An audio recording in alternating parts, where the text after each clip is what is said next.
Beberapa hari setelah pindah ke rumah impian, tukang ojek depan gang menyuruhku lari. Cepat pergi sebelum suamimu pulang, katanya. Dari jendela rumahnya, aku melihat suamiku, tapi pantulan wajah di kaca bukanlah miliknya. Sebelum mulai jangan lupa untuk menekan tombol like dan subscribe. Ikuti ceritaku sampai akhir dan komen dari kota mana tempat sahabat menonton agar aku tahu sejauh mana ceritaku telah sampai. Ada aroma cat baru yang samar bercampur dengan wangi bunga Kamboja dari halaman tetangga. Aroma itu, bagi Kalila, adalah parfum kebahagiaan. Ia berdiri di ambang pintu, membiarkan cahaya matahari sore yang keemasan membanjiri ruang tamu yang masih kosong. Hanya ada beberapa kardus bertuliskan, pecah belah, dan buku, yang menjadi perabotan sementara kami.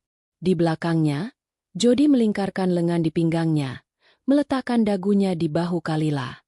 Bagaimana, Nyonya Jody? Suka dengan istana baru kita? Bisiknya. Napasnya hangat di leher Kalila. Kalila tersenyum, menyandarkan kepalanya ke dada Jody. Ini lebih dari sekadar istana.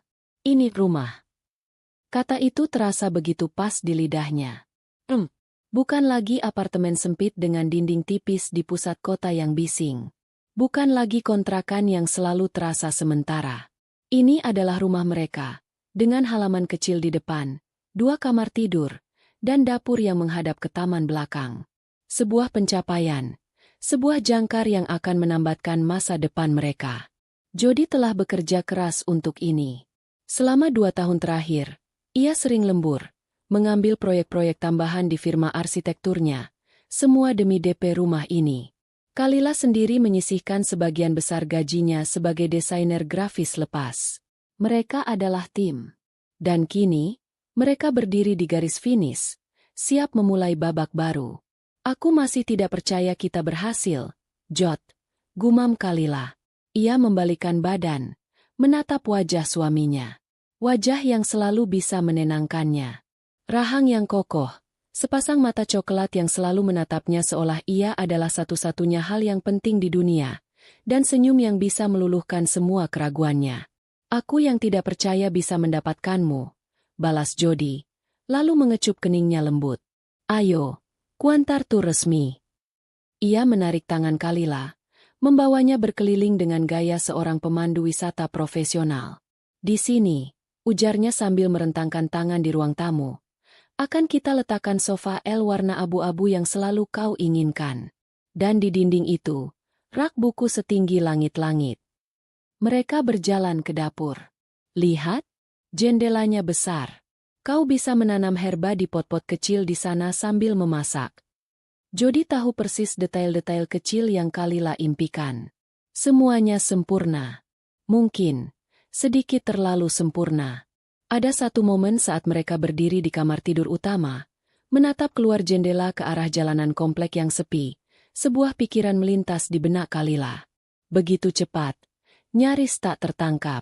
Apakah kebahagiaan seperti ini nyata?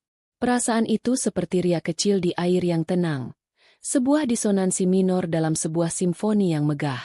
Ia segera menepisnya. Tentu saja ini nyata.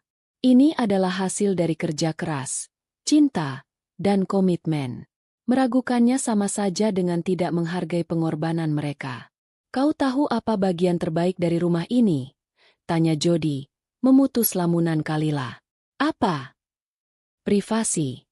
Jawabnya dengan nada serius yang dibuat-buat, sebelum menyeringai. Tidak ada lagi tetangga yang menggedor dinding kalau kita terlalu berisik. Kalila tertawa, memukul lengannya pelan. Dasar. Malam itu, mereka tidur di atas kasur angin di tengah ruang tamu, dikelilingi tumpukan kardus. Dengan selimut tipis dan bantal seadanya.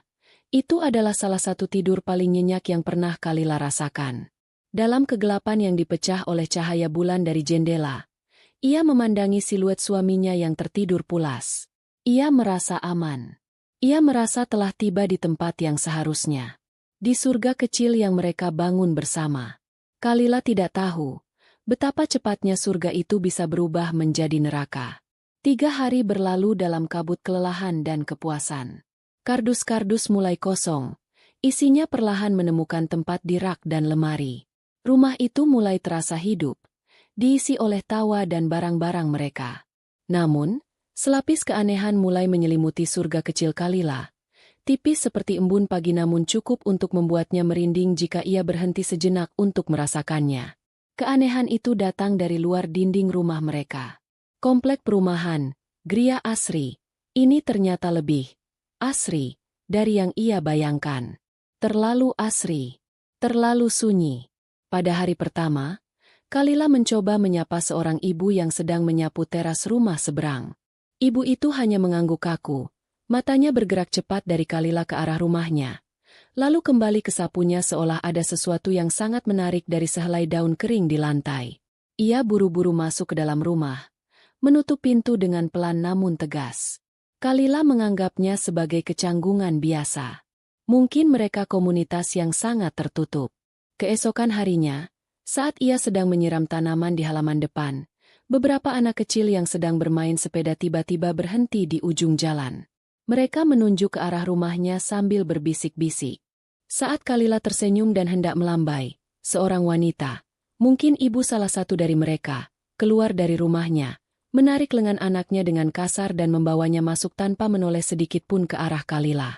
Jantung Kalila sedikit mencelos. Apakah ada yang salah dengannya? Dengan mereka? Mungkin mereka hanya butuh waktu, kata Jody malam itu ketika Kalila menceritakan kejadian tersebut. Jody sedang berdiri di depan jendela ruang tamu, menarik tirai hingga tertutup rapat. Lagi pula, kita kan penghuni baru. Beri mereka waktu untuk terbiasa. Tapi tatapan mereka aneh. Jod, seolah-olah kita ini penyusup. Jody berbalik dan memeluknya. SSHH, jangan terlalu dipikirkan. Yang penting kita punya satu sama lain di sini. Dunia luar biarkan saja. Perkataan Jody menenangkan, tetapi kebiasaannya menutup tirai mulai mengganggu Kalila. Sejak hari pertama, begitu senja tiba, Jody akan berkeliling rumah, memastikan setiap jendela dan celah tertutup gorden tebal yang baru mereka pasang. Agar lebih privat, katanya. Awalnya Kalila setuju, tapi kini rasanya lebih seperti mereka sedang bersembunyi. Rasanya seperti benteng, bukan rumah. Suatu sore, saat Jody masih di kantor, bel pintu berbunyi. Dengan antusias, Kalila membukakan pintu, berharap akhirnya ada tetangga yang datang menyambut.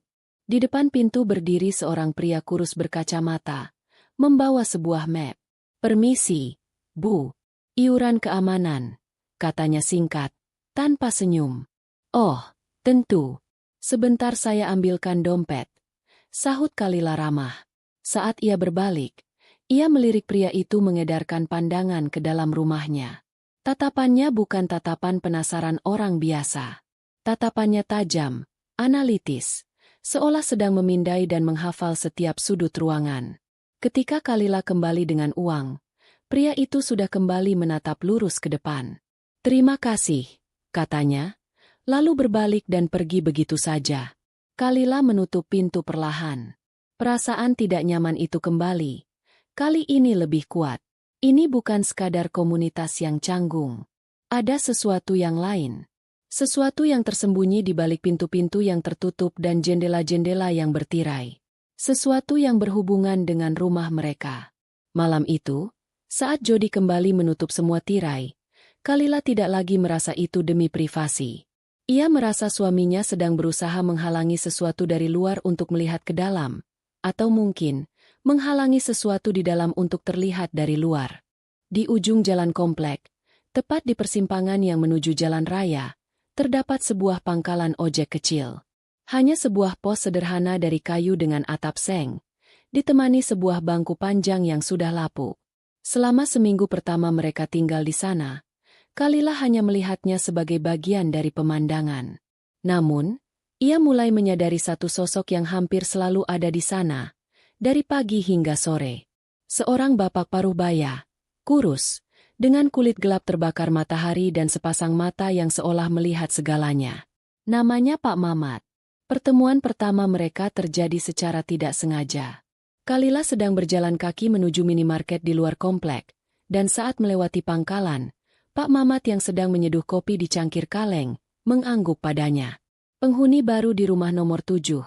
Ya, Mbak? Sapanya. Suaranya serak dan berat. Kalila sedikit terkejut, tapi kemudian tersenyum. Iya, Pak. Saya Kalila. Mamat. Balasnya singkat. Ia tidak tersenyum. Matanya menatap Kalila lekat, lalu beralih ke arah rumah di ujung jalan. Betah, Mbak. Baru beberapa hari, Pak. Sejauh ini betah, jawab Kalila, mencoba seramah mungkin. Pak Mamat hanya bergumam pelan. Rumah itu banyak yang suka. Kalimat itu ambigu. Bisa berarti rumah itu memang bagus, atau bisa berarti lain. Sebelum Kalila sempat bertanya lebih jauh, ada pelanggan yang memanggil Pak Mamat, dan ia pun pergi dengan motor tuanya. Sejak saat itu, Kalila menjadi lebih sadar akan kehadiran Pak Mamat. Setiap kali ia atau Jody keluar rumah dengan mobil, mata Pak Mamat selalu mengikuti. Bukan tatapan jahat, lebih seperti tatapan seorang penjaga, seorang pengamat yang waspada. Awalnya Kalila merasa risih, tapi lama-kelamaan ia menganggapnya sebagai bagian dari keanehan komplek ini. Suatu pagi, saat Jody hendak berangkat kerja, mobilnya tidak mau menyala. Akinya soak. Sial, umpat Jody pelan. Aku bisa terlambat rapat penting. Pakai ojek saja, usul Kalila. Di depan kan ada pangkalan. Wajah Jody mengeras sesaat. Hanya sepersekian detik. Tapi Kalila melihatnya. Sebuah ekspresi yang sulit diartikan. Campuran antara kesal dan waspada? Tidak usah. Aku pesan taksi online saja. Lebih cepat. Tapi ojek lebih cepat kalau macet. Jod. Aku bilang tidak usah, Kalila. Potongnya dengan nada lebih tajam dari biasanya. Ia segera melembutkan suaranya. Maksudku, lebih nyaman pakai mobil. Aku tunggu di dalam saja. Jody masuk kembali ke rumah untuk memesan taksi lewat ponselnya. Kalila berdiri termangu di garasi. Penolakan Jody terasa aneh. Terlalu keras untuk masalah sepele. Kalila melirik ke arah pangkalan di ujung jalan. Pak Mamat ada di sana, seperti biasa, sedang membaca koran. Seolah merasakan tatapannya, Pak Mamat mengangkat kepala. Mata mereka bertemu selama beberapa detik. Dalam tatapan itu, Kalila tidak melihat rasa ingin tahu. Ia melihat sesuatu yang lain. Sesuatu yang mirip simpati, atau mungkin peringatan. Siang itu, karena penasaran, Kalila sengaja berjalan lagi ke minimarket. Ia membeli sebotol air dingin dan sebungkus rokok, lalu menghampiri Pak Mamat yang sedang sendiri. Ini, Pak, buat teman ngopi, kata Kalila sambil menyodorkan rokok. Pak Mamat menatap rokok itu, lalu menatap Kalila. Ia menerimanya dengan anggukan. Terima kasih, Mbak. Suami saya tadi pagi mobilnya mogok, kata Kalila, mencoba membuka percakapan. Sayang sekali, padahal bisa naik ojek Bapak. Pak Mamat tidak langsung merespons. Ia menyalakan sebatang rokok, mengisapnya dalam-dalam. Asap mengepul dari mulutnya. Suami Mbak orangnya baik, ya? Tanyanya. Pertanyaan yang terdengar ganjil. Tentu saja. Dia suami terbaik, jawab Kalila, sedikit defensif. Pak Mamat mengangguk pelan. Matanya menatap lurus ke rumah Kalila di kejauhan. Kadang, yang terlihat di luar tidak selalu sama dengan yang di dalam, Mbak. Ia berhenti sejenak, seolah menimbang kata-katanya. Mbak benar-benar suka tinggal di rumah itu. Pertanyaan yang sama seperti saat pertama kali mereka bicara. Kali ini, Kalila merasakan ada beban di baliknya. Memangnya kenapa, Pak? Pak Mamat menghela napas. Hati-hati saja, Mbak. Di komplek ini, dinding pun punya mata. Ia tidak berkata apa-apa lagi. Ia hanya duduk di sana, mengisap rokoknya. Matanya terus tertuju pada rumah nomor 7. Rumah impian Kalila. Pagi itu dimulai seperti pagi-pagi lainnya. Sempurna secara artifisial. Aroma kopi yang diseduh Jody memenuhi dapur. Kalila sedang menyiapkan bekal makan siang sederhana untuknya. Mereka bergerak di sekitar satu sama lain dalam tarian domestik yang sudah begitu mereka hafal. Jody memeluknya dari belakang saat Kalila menutup kotak bekal. "Terima kasih, sayang," bisiknya. "Aku tidak tahu harus bagaimana tanpamu. Paling-paling kamu hanya makan mie instan setiap hari," canda Kalila, berbalik untuk merapikan kerah kemeja Jody. Jody tersenyum. Senyum menawan yang selalu berhasil membuat hati Kalila meleleh. Ia menangkup wajah Kalila dengan kedua tangannya.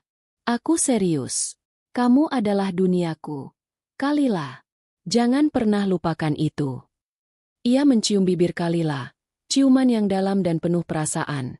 Namun entah kenapa pagi ini terasa sedikit berbeda. Terasa seperti sebuah perpisahan, bukan sekadar pamit untuk bekerja. "Hati-hati di jalan," kata Kalila saat mengantarnya sampai ke pintu depan. "Pasti. Kunci semua pintu. Jangan bukakan untuk orang asing," kata Jody. Itu adalah pesan standarnya setiap pagi. Tapi hari ini terdengar lebih seperti perintah yang mendesak daripada pengingat biasa. Kalila mengangguk, memperhatikannya masuk ke mobil dan melaju pergi hingga hilang di tikungan jalan. Ia kembali masuk ke dalam, merasakan kesunyian rumah yang tiba-tiba terasa begitu pekat. Ia mengangkat bahu, menganggapnya hanya perasaan sentimental pagi hari. Ia baru saja selesai mencuci piring ketika mendengar suara gedoran keras di gerbang depan. Bukan ketukan, tapi gedoran yang panik dan tergesa-gesa. Jantungnya berdebar kencang. Ia mengintip dari jendela. Itu Pak Mamat. Wajahnya pucat pasi, matanya liar, dan peluh membasahi pelipisnya meskipun udara pagi masih sejuk. Dengan perasaan was-was, Kalila membuka pintu depan. "Pak Mamat, ada apa?" "Mbak, cepat, Mbak," katanya dengan napas terengah-engah. Suaranya syarat dengan kepanikan murni. "Mbak harus pergi dari sini. Sekarang juga." Kalila membeku. "Pergi? Pergi kemana? Ada apa ini, Pak?" Kebingungan membanjiri otaknya. Apa ada kebakaran? Perampokan? "Tidak ada waktu untuk menjelaskan," desak Pak Mamat. Matanya melesat ke arah jalanan seolah takut seseorang akan muncul. "Cepat pergi dari sini sebelum suamimu pulang." Kalimat terakhir itu menghantam Kalila seperti tamparan. Sebelum suamimu pulang? Jody baru saja berangkat. Dia tidak akan pulang sampai malam nanti. Pria di hadapannya pasti sudah gila. "Bapak ini bicara apa?" "Suami saya baru saja berangkat kerja," kata Kalila. Nadanya mulai kesal bercampur takut. "Saya tahu apa yang saya lihat, Mbak," bentak Pak Mamat. Kepanikannya kini menular pada Kalila. "Percaya sama saya sekali ini saja. Bawa dompet, ponsel, apa saja yang penting. Kita pergi sekarang." Pak Mamat tidak menunggu persetujuan Kalila. Ia membuka gerbang, menarik lengan Kalila dengan paksa. Cengkeramannya kuat, cengkeraman seorang pria yang ketakutan setengah mati. Kalila terlalu syok untuk melawan. Ia membiarkan dirinya ditarik keluar dari halaman rumahnya sendiri. Pikirannya berputar-putar mencoba mencari penjelasan logis atas semua ini. "Pak, lepaskan. Bapak membuat saya takut." "Apa yang sebenarnya terjadi?" teriak Kalila saat mereka berjalan cepat menyusuri jalanan yang sepi. "Nanti saya jelaskan. Sekarang jangan menoleh ke belakang. Terus jalan," perintah Pak Mamat. Mereka tiba di pangkalan ojeknya. Suasananya jauh dari tenang seperti biasanya. Cangkir kopi yang tadi diseduhnya terguling di tanah. Isinya tumpah membentuk noda gelap di debu. Koran yang tadi dibacanya terinjak-injak. Jelas sekali ia pergi dengan sangat terburu-buru. "Saya mau Bapak jelaskan sekarang juga," tuntut Kalila, menepis tangan Pak Mamat dari lengannya. Amarah kini mulai menggantikan rasa takutnya. Siapa pria ini yang berani-beraninya menyeretnya keluar dari rumahnya sendiri? Pak Mamat tidak menjawab. Wajahnya masih pucat, dipenuhi kengerian yang dalam. Ia hanya mengangkat tangannya yang gemetar, menunjuk ke arah rumah Kalila. "Lihat sendiri dari sini, Mbak," bisiknya. "Lihat dari jendela saya. Lihat apa yang pulang ke rumah Mbak." Pos ojek Pak Mamat sempit dan pengap. Aroma kopi basi, tembakau, dan minyak mesin bercampur di udara. Dindingnya terbuat dari papan kayu bekas yang dipenuhi paku-paku untuk menggantungkan jaket dan helm. Di salah satu sisi, ada sebuah jendela kecil dengan kaca yang sedikit retak di sudutnya. Kaca itu kotor, tetapi memberikan sudut pandang yang sempurna, lurus ke arah teras dan ruang tamu rumah nomor 7. Rumah Kalila. Dengan jantung yang berdebar tak karuan, Kalila melangkah mendekati jendela itu. Sebagian dirinya ingin lari, menolak untuk melihat apapun yang telah membuat seorang pria dewasa begitu ketakutan. Sebagian lagi, bagian yang lebih kuat, butuh jawaban. Ia harus melihat kebohongan apa yang coba disebarkan oleh tukang ojek ini. Ia harus membuktikan bahwa pria ini gila, agar dunianya bisa kembali normal. Ia menempelkan wajahnya ke kaca yang dingin. Matanya menyipit, fokus pada rumahnya yang tampak tenang di bawah sinar matahari pagi. Terasnya kosong. Pintu depannya tertutup rapat, persis seperti yang ia tinggalkan. Ia menghela napas lega. Tentu saja tidak ada apa-apa. Pak Mamat hanya. Lalu, ia melihatnya. Sesosok bayangan bergerak di balik tirai tipis di jendela ruang tamu. Tirai itu sedikit tersibak, dan sesosok pria berdiri di sana, membelakangi jendela, seolah sedang memandang ke bagian dalam rumah. Postur tubuhnya, kemeja biru yang ia kenakan, potongan rambutnya semuanya milik Jody. Napas Kalila tercekat di tenggorokan. Tidak mungkin. Jody sudah pergi. Ia melihatnya dengan mata kepalanya sendiri. Mobilnya keluar dari gerbang, melaju di jalanan. Mungkin dia kembali karena ada barang yang tertinggal? Ya, itu pasti penjelasannya. Ponselnya, atau dompetnya. Tentu saja. Bodoh sekali dia sampai panik seperti ini. Itu suami saya, kata Kalila. Suaranya bergetar, mencoba meyakinkan dirinya sendiri sama seperti ia mencoba meyakinkan Pak Mamat. Dia pasti kembali karena ada yang ketinggalan. Lihat lagi, Mbak. Bisik Pak Mamat dari belakangnya. Suaranya serak karena ngeri. Lihat pantulannya di kaca. Kalila mengerutkan kening. Pantulan? Apa maksudnya? Ia kembali memfokuskan pandangannya. Pria di dalam rumahnya, Jody, sedikit bergeser. Saat ia bergerak, cahaya matahari yang masuk dari jendela lain di seberang ruangan menangkap wajahnya, menciptakan sebuah pantulan yang cukup jelas di permukaan kaca jendela ruang tamu yang menghadap ke jalan. Dan di sanalah dunia Kalila berhenti berputar. Tubuh pria itu adalah tubuh Jody. Pakaiannya adalah pakaian Jody. Tapi wajah yang terpantul di kaca itu bukan wajah suaminya. Wajah di pantulan itu adalah wajah seorang pria asing. Wajahnya tirus, dengan tulang pipi yang tajam dan sepasang mata yang dingin dan kosong. Sebuah senyum tipis, bukan senyum hangat Jody, melainkan seringai kejam yang penuh kemenangan, terukir di bibirnya. Pantulan itu bergerak selaras dengan kepala si pria di dalam rumah, menoleh ke kiri dan ke kanan. Sosok di dalam adalah Jody, tapi cerminannya adalah monster.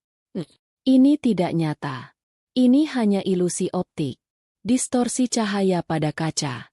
Pasti ada penjelasan logis. Tapi Pak Mamat di belakangnya terisak pelan.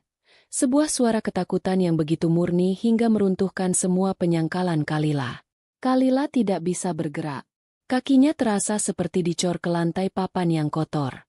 Udara di paru-parunya membeku menjadi es. Ia ingin berteriak, tetapi tidak ada suara yang keluar. Matanya terpaku pada pemandangan mustahil di hadapannya.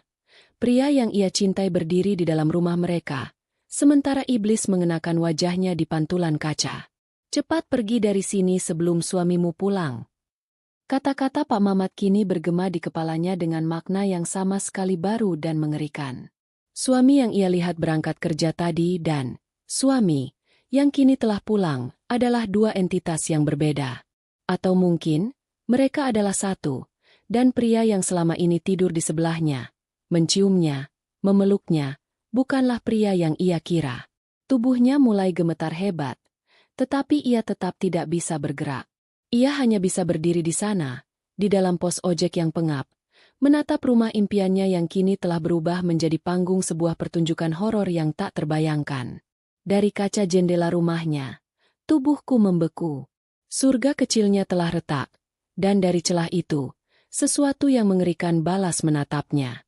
Waktu seakan berhenti di dalam pos ojek yang pengap itu. Satu-satunya yang bergerak adalah debu yang menari-nari di pilar cahaya matahari yang menembus jendela retak. Bagi Kalila, pilar cahaya itu kini terasa seperti sorotan lampu di atas panggung, menyorot langsung pada horor yang dipentaskan di rumahnya. Wajah di pantulan kaca itu, wajah monster yang memakai tubuh suaminya, tercetak permanen di balik kelopak matanya. Ia tidak melihatnya lagi, tapi ia bisa merasakannya. Mbak, Mbak Kalila. Suara Pak Mama terdengar seperti datang dari kejauhan, berusaha menembus selubung es yang membungkus kesadaran Kalila. Sebuah tangan yang kasar namun mantap mengguncang bahunya. Guncangan itu cukup untuk memecahkan kebekuannya. Udara kembali menyerbu paru-parunya dalam satu isapan napas yang panik dan terisak. Kakinya lemas, dan jika Pak Mama tidak menahannya, ia pasti sudah ambruk ke lantai. Kita harus pergi, kata Pak Mamat. Suaranya mendesak. Dia bisa saja melihat kita. Dia bisa tahu kalau Mbak sudah tahu. Logika dari kalimat itu menembus kabut ketakutan Kalila. Dia tahu kalau aku tahu. Pria di dalam rumah itu, impostor itu, jika ia menyadari ada yang mengawasinya, maka Kalila bukan lagi sekadar istri yang tidak tahu apa-apa. Ia adalah seorang saksi. Sebuah ancaman. Ketakutan memberinya kekuatan. Ia mengangguk. Masih belum bisa berkata-kata. Pak Mamat bergerak cepat. Ia menyambar sebuah jaket kulit lusuh dari paku, mengambil helm cadangan, dan mendorongnya ke tangan Kalila. Pakai ini. Tutupi wajah Mbak. Perintahnya. Mereka keluar dari pos. Kalila tidak berani menoleh ke arah rumahnya. Ia hanya menunduk, memaksa kakinya melangkah menuju motor bebek tua Pak Mamat. Setiap deru mobil di kejauhan membuat bahunya menegang. Setiap bayangan terasa seperti ancaman yang merayap. Ia merasa telanjang, terekspos, seolah mata dingin dari pantulan kaca itu kini menatap lurus ke punggungnya. Pak Mamat menyalakan mesin motornya. Suara knalpot yang berisik terdengar begitu memekakan di tengah kesunyian komplek. Mereka melaju, meninggalkan pangkalan ojek, meninggalkan rumah nomor 7, meninggalkan kehidupan yang baru saja Kalila mulai. Angin yang menerpa wajahnya terasa tajam, membantu menjernihkan pikirannya sedikit. Air mata mulai mengalir, bukan karena kesedihan, melainkan karena teror murni. Siapa pria itu? Di mana Jody yang asli? Apakah ia masih hidup? Pertanyaan-pertanyaan itu berputar tanpa henti. Setiap pertanyaan lebih mengerikan dari sebelumnya. Mereka berkendara selama hampir 1 jam, melewati jalan-jalan utama yang ramai, lalu masuk ke ganggang sempit yang belum pernah Kalila lihat sebelumnya. Akhirnya, Pak Mamat berhenti di depan sebuah rumah peta kecil yang catnya sudah mengelupas. Rumah adik saya. Jelas Pak Mamat sambil membuka gembok pagar. Dia kerja di luar kota. Kosong untuk beberapa minggu ke depan. Di sini aman. Bagian dalam rumah itu sederhana dan bersih. Ada aroma kamper yang kuat. Pak Mamat menyuruhnya duduk di sofa yang dibungkus plastik, lalu membawakannya segelas air putih. Tangan Kalila masih gemetar hebat hingga air di gelas itu ikut bergetar. Setelah beberapa teguk, ia akhirnya menemukan suaranya. Saya harus menelepon seseorang. Polisi. Saya harus lapor polisi. Pak Mamat menggeleng pelan. Lapor apa? Mbak? Bahwa suami Mbak punya pantulan wajah yang berbeda di kaca? Mereka akan menganggap Mbak gila. Tapi saya punya saksi. Bapak melihatnya. Saya hanya seorang tukang ojek. Mbak, siapa yang akan percaya omongan saya melawan suami Mbak? Seorang arsitek terhormat. Kata-kata Pak Mamat menusuk. Tetapi benar. Keputusasaan mulai merayapinya. Lalu sebuah nama muncul di benaknya. Seseorang yang mengenalnya seumur hidup. Seseorang yang pasti akan percaya padanya. Sahabat saya, Vira. Saya harus menelepon Vira. Dengan jari-jari yang gemetar, ia mencari kontak Vira di ponselnya dan menekan tombol panggil. Telepon tersambung. Lah? Kalila? Ya Tuhan, kamu di mana? Aku khawatir sekali. Suara Vira terdengar panik. Vir, tolong aku. Isak Kalila. Kelegaan membanjirinya. Sesuatu yang mengerikan terjadi. Jody. Jody sudah telepon aku. Potong Vira cepat. Nada suaranya berubah. Bukan lagi panik karena khawatir, melainkan panik karena cemas. Dia bilang kamu lagi nggak sehat. Lah, katanya kamu tiba-tiba teriak-teriak. Bilang dia bukan suamimu. Terus kamu kabur dari rumah. Darah Kalila seolah berhenti mengalir. Apa? Bisiknya. Jody bilang kamu stres berat karena pindahan rumah. Lanjut Vira. Suaranya kini hati-hati, seperti sedang berbicara dengan orang yang rapuh. Dia khawatir sekali. Lah, dia lagi nyariin kamu sekarang. Pulang ya. Lah, apapun masalahnya, bisa kita bicarakan baik-baik. Kamu di mana? Biar aku atau Jody yang jemput. Setiap kata Vira adalah paku yang menancapkan Kalila pada kenyataan barunya yang brutal. Impostor itu tidak hanya mengambil alih rumahnya. Ia sudah mengantisipasi ini. Ia telah meracuni satu-satunya sumber bantuan yang Kalila miliki. Ia telah melukis Kalila sebagai wanita gila yang kehilangan akal. Jejaknya bukan hanya terhapus secara fisik dari rumah itu, tapi juga secara sosial dari kehidupannya sendiri. Tidak, itu tidak benar, dia bohong. Gumam Kalila. Suaranya nyaris tak terdengar. Lah, aku cuma mau bantu kamu. Cerita sama aku. Apa yang terjadi? Bujuk Vira. Tapi Kalila tidak bisa menjawab. Bagaimana ia bisa menjelaskan tentang wajah di pantulan kaca? Bagaimana ia bisa melawan narasi sempurna yang telah dibangun oleh monster itu? Dengan tangan yang terasa berat seperti timah, Kalila mematikan telepon. Ia menatap Pak Mamat. Matanya kosong. Kepercayaan di wajah sahabatnya telah digantikan oleh keraguan. Bantuan tidak akan datang. Tidak ada polisi. Tidak ada teman. Di mata dunia, ia adalah seorang istri yang delusi. Dan pria yang mencuri kehidupan suaminya adalah korban yang mengkhawatirkannya. Ia sendirian. Benar-benar sendirian. Keheningan di rumah petak itu terasa menekan. Satu-satunya suara adalah detak jam dinding tua yang seolah menghitung mundur menuju sesuatu yang tak terhindarkan. Kalila duduk mematung di sofa. Ponselnya tergeletak di meja seolah benda itu beracun. Percakapannya dengan Vira telah memadamkan percikan harapan terakhir di dalam dirinya. Pak Mamat meletakkan secangkir teh hangat di depan Kalila. Uapnya mengepul, membawa aroma melati yang samar. Diminum dulu, Mbak. Biar tenang, katanya pelan. Kalila menatap pria itu. Wajahnya yang berkerut dipenuhi oleh kelelahan dan kekhawatiran yang tulus. Mengapa pria yang nyaris tak ia kenal ini percaya padanya? Sementara sahabatnya sendiri tidak? Kenapa Bapak tahu? Tanya Kalila, suaranya serak. Apa yang Bapak lihat? Pak Mamat menarik sebuah kursi kayu dari meja makan dan duduk menghadap Kalila.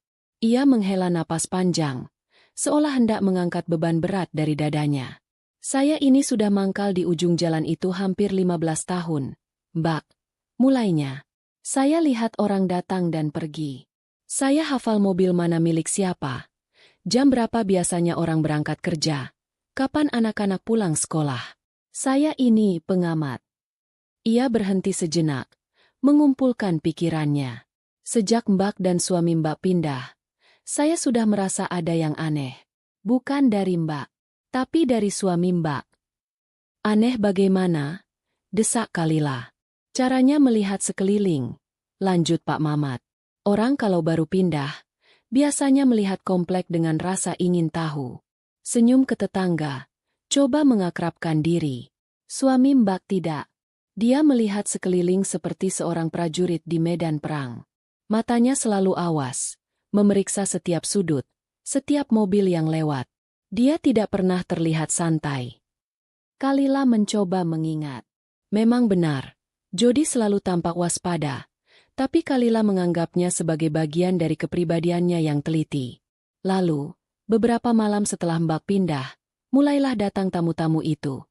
Kata Pak Mamat, nadanya merendah. Selalu lewat tengah malam. Mobilnya sedan hitam, kacanya gelap. Mereka tidak pernah parkir di depan rumah Mbak. Selalu di tikungan jalan yang gelap. Lalu berjalan kaki. Ada 2, kadang 3 orang. Semuanya berpakaian rapi, Tapi wajah mereka dingin, Mbak. Bukan wajah orang yang mau bertamu biasa. Kepingan-kepingan gambar mulai terbentuk di benak Kalila. Tirai yang selalu ditutup rapat. Penolakan Jody untuk naik ojek. Semua itu bukan kebetulan. Saya pikir mungkin urusan bisnis, sambung Pak Mamat. Tapi arsitek macam apa yang rapat jam 2 pagi? Lalu saya mulai memperhatikan hal-hal kecil. Suatu hari, saya lihat dia buang sampah. Caranya memegang kantong sampah itu aneh. Dia tidak langsung melemparnya ke tempat sampah di depan rumah. Dia membawanya sampai ke ujung jalan, membuangnya ke tong sampah umum yang besar. Seolah-olah dia tidak mau ada orang yang bisa menggeledah sampahnya. Setiap detail yang diceritakan Pak Mamat adalah sebuah goresan kecil pada potret suami penyayang yang selama ini Kalila kenal. Dan perlahan, potret itu retak, menampakkan sesuatu yang asing di baliknya. Puncaknya pagi ini, kata Pak Mamat. Suaranya bergetar. Saya lihat mobil suami Mbak keluar gerbang. Saya lihat Mbak melambai dari pintu. 5 menit kemudian, sedan hitam yang biasa datang malam-malam itu masuk ke komplek, pelan sekali. Mobil itu berhenti tepat di depan rumah Mbak. Pintu belakang terbuka, dan seorang pria turun. Pak Mamat menelan ludah. Matanya menatap nanar ke dinding. Pria itu adalah suami Mbak. Memakai kemeja yang sama, membawa tas kerja yang sama. Dia membuka gerbang dengan kuncinya sendiri, masuk ke dalam rumah seolah tidak terjadi apa-apa. Jadi yang berangkat kerja tadi. Saya tidak tahu, Mbak, potong Pak Mamat. Saya tidak tahu mana yang asli, mana yang palsu. Yang saya tahu, tidak mungkin ada 2 orang yang sama persis kecuali ada sesuatu yang sangat salah. Saat itu saya langsung lari ke rumah Mbak. Saya tidak memikirkan apa-apa lagi selain membawa Mbak keluar dari sana. Kalila akhirnya mengerti. Pak Mamat bukanlah tukang ojek biasa. Ia adalah seorang penjaga yang tak terlihat. Ia telah mengumpulkan potongan puzzle keanehan itu hari demi hari, hingga pagi ini, potongan terakhir jatuh ke tempatnya, membentuk sebuah gambar yang begitu mengerikan hingga memaksanya untuk bertindak. Pria ini telah mempertaruhkan keselamatannya sendiri untuk orang asing. Terima kasih, bisik Kalila. Air mata kembali menggenang di pelupuk matanya. Kali ini, bukan air mata ketakutan, melainkan air mata kelegaan yang getir. Terima kasih, Pak. Ia tidak lagi sendirian. Ia punya 1 orang di sisinya. Di tengah dunia yang telah berbalik memusuhinya, 1 orang itu terasa seperti sebuah pasukan. Hari menjelang sore. Cahaya matahari yang masuk melalui celah jendela membentuk garis-garis panjang di lantai berdebu. Kalila dan Pak Mamat tidak banyak bicara. Mereka berdua tenggelam dalam pikiran masing-masing, memproses kenyataan yang terus berubah. Rasa syok awal Kalila perlahan surut, digantikan oleh sesuatu yang lebih dingin dan tajam, kebutuhan untuk bertahan hidup. Dan untuk bertahan hidup, ia butuh jawaban. Saya tidak bisa terus bersembunyi di sini, kata Kalila, memecah keheningan. Dia, atau mereka, akan mencari saya. Vira tahu Jody sedang mencari saya. Cepat atau lambat mereka akan melacak sinyal ponsel saya. Pak Mamat mengangguk setuju. Ponsel Mbak harus dimatikan. Dibuang kalau perlu. Tapi saya butuh informasi. Saya butuh uang. Kalila merogoh dompetnya. Hanya ada beberapa ratus ribu rupiah. Cukup untuk makan beberapa hari. Tapi tidak cukup untuk lari jauh. Rekening bank. Kami punya rekening bersama. Pak Mamat mengeluarkan ponsel tua dari sakunya. Bukan ponsel pintar. Hanya ponsel biasa untuk telepon dan SMS. Pakai ini dulu untuk sementara. Tidak bisa dilacak internet. Soal uang, coba Mbak cek lewat internet banking di laptop saya. Pak Mamat memiliki sebuah laptop tua yang lambatnya minta ampun. Butuh waktu hampir 10 menit hanya untuk membuka peramban. Dengan tangan gemetar, Kalila memasukkan username dan password rekening bersama mereka. Jantungnya berdebar saat halaman itu dimuat. Hasilnya membuatnya lemas. Saldo, 50.000 rupiah. Di bawahnya, ada riwayat transaksi. 1 jam yang lalu, Sebuah penarikan dalam jumlah masif telah mengosongkan hampir seluruh tabungan mereka. Dana darurat, tabungan untuk renovasi, semuanya ludes. Monster itu tidak hanya cerdas, ia juga cepat dan efisien. Ia telah memotong semua jalur pelarian Kalila. Habis, bisik Kalila, menatap layar dengan nanar. Semuanya habis. Amarah mulai membakar dirinya, mengusir sisa-sisa keputusasaan. Ia tidak akan membiarkan pria itu menang. Jika ia tidak punya masa kini, ia akan menggali masa lalu. "Pak, boleh saya pakai internetnya lebih lama?" tanya Kalila, tekad mengeras di wajahnya. "Saya harus mencari sesuatu." Selama berjam-jam berikutnya, Kalila menjelajahi dunia digital, mencari jejak suaminya, Jody yang asli. Ia membuka akun media sosialnya, yang sudah lama tidak aktif. Foto-foto mereka berdua tersenyum bahagia terasa seperti ejekan. Ia membaca ulang email-email lama, mencari petunjuk, nama, atau proyek yang aneh. Awalnya, semua tampak normal. Proyek arsitektur, email dengan klien, lelucon dengan teman-teman kuliah. Tidak ada yang mencurigakan. Kalila hampir menyerah ketika ia teringat sesuatu. Sekitar setahun yang lalu, Jody pernah pulang dengan wajah sangat muram. Ia bercerita tentang sebuah proyek pembangunan kompleks industri di luar kota. "Ada masalah serius," katanya, terkait dengan struktur fondasi dan material yang tidak sesuai spesifikasi. Ia menyebut nama seorang rekan kerjanya, seorang insinyur sipil yang sangat ia percayai. Kalila mengetik nama perusahaan Jody dan kata kunci, "kecelakaan," di mesin pencari. Hasil ketiga adalah sebuah tautan berita dari portal lokal setahun yang lalu. Judulnya, "Insinyur tewas di lokasi proyek, diduga kelalaian kerja." Jantung Kalila berdetak lebih kencang. Ia mengklik tautan itu. Artikel itu singkat, menceritakan tentang seorang insinyur bernama Heru Prasetyo yang ditemukan tewas di dasar lubang galian fondasi. Penyelidikan awal polisi menyimpulkan itu adalah kecelakaan murni akibat tergelincir. Artikel itu menyertakan kutipan dari manajer proyek dan rekan kerjanya. Dan di sana, di paragraf terakhir, ada sebuah foto. Foto Jody, dengan setelan kerja dan wajah sedih, sedang diwawancarai oleh wartawan. Di bawahnya ada kutipan, "Heru adalah teman baik dan profesional sejati. Kami semua sangat kehilangan. Ini adalah tragedi yang mengerikan," ujar Jody Wirawan, kepala arsitek proyek. Heru Prasetyo. Nama itu, Kalila yakin itu nama yang pernah Jody sebutkan. Insinyur yang ia percayai. Insinyur yang tahu tentang material di bawah standar. Insinyur yang kemudian tewas karena tergelincir. Ini bukan lagi tentang rumah atau wajah di pantulan kaca. Ini jauh lebih besar. Sebuah lubang hitam dari masa lalu Jody baru saja terbuka, dan Kalila merasa ia sedang berdiri di tepiannya, menatap langsung ke dalam kegelapan yang pekat. Ini adalah petunjuk pertamanya. Sebuah nama. Sebuah kematian. Malam tiba, membungkus rumah peta kecil itu dalam kegelapan. Kalila tidak bisa tidur. Nama, Heru Prasetyo, dan gambar lubang galian fondasi terus berkelebat di benaknya. Apakah kematiannya benar-benar sebuah kecelakaan? Atau apakah ia dibungkam karena mengetahui sesuatu yang berbahaya? Dan apa hubungannya dengan penggantian Jody?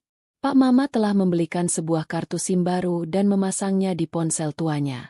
"Untuk keadaan darurat saja, Mbak," pesannya. Ponsel itu tergeletak di meja, diam dan gelap. Sekitar pukul 11 malam, saat Kalila sedang mencoba memaksa matanya terpejam, ponsel tua itu tiba-tiba bergetar dan berdering.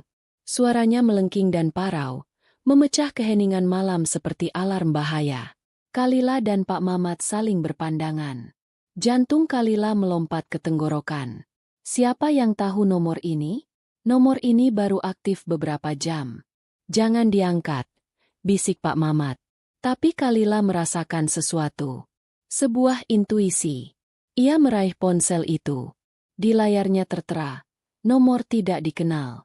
Dengan tangan gemetar, ia menekan tombol hijau dan mendekatkan ponsel ke telinganya, tidak mengucapkan sepatah kata pun. Hening sejenak, Hanya terdengar suara napas yang terengah-engah dari seberang. Lalu, sebuah suara pria berbisik panik. "Halo? Siapa ini? Apa ini? Apa ini kerabatnya Jody Wirawan?" Kalila menahan napas. "Anda siapa?" balasnya pelan. "Tidak penting saya siapa," sahut pria itu cepat. Suaranya dipenuhi paranoia. "Dengar, saya tidak punya banyak waktu. Mereka mungkin sudah menyadap saya. Apa Anda bersama Jody sekarang?" "Jody sedang tidak bersama saya," jawab Kalila hati-hati. Terdengar helaan napas lega dari seberang. "Bagus, bagus. Jangan dekati dia. Jauhi dia." "Kenapa? Apa yang terjadi?" "Dia bukan suamimu," bisik pria itu dengan putus asa. "Mereka menukarnya. Sama seperti yang mereka lakukan pada kakakku." Dunia Kalila kembali berguncang. "Kakak Anda? Heru. Heru Prasetyo. Insinyur yang tewas di proyek itu." Suara pria itu pecah. "Itu bukan kecelakaan. Mereka membunuhnya karena dia menemukan data asli soal material bangunan itu. Data yang bisa menjebloskan banyak orang penting ke penjara. Jody yang asli tahu soal data itu. Dia menyembunyikannya. Setiap kata adalah konfirmasi. Setiap kalimat adalah potongan puzzle yang jatuh tepat pada tempatnya." "Di mana Jody yang asli?" tanya Kalila. Suaranya bergetar. "Aku tidak tahu. Mungkin sudah mati seperti Heru. Mungkin mereka menawannya. Dengar, data itu, kuncinya ada pada Jody. Sesuatu yang hanya bisa dia akses. Makanya mereka butuh penggantinya untuk mengambilnya. Mereka sedang mencari sesuatu di rumah barumu. Rumah impian itu. Bukan sekadar tempat tinggal.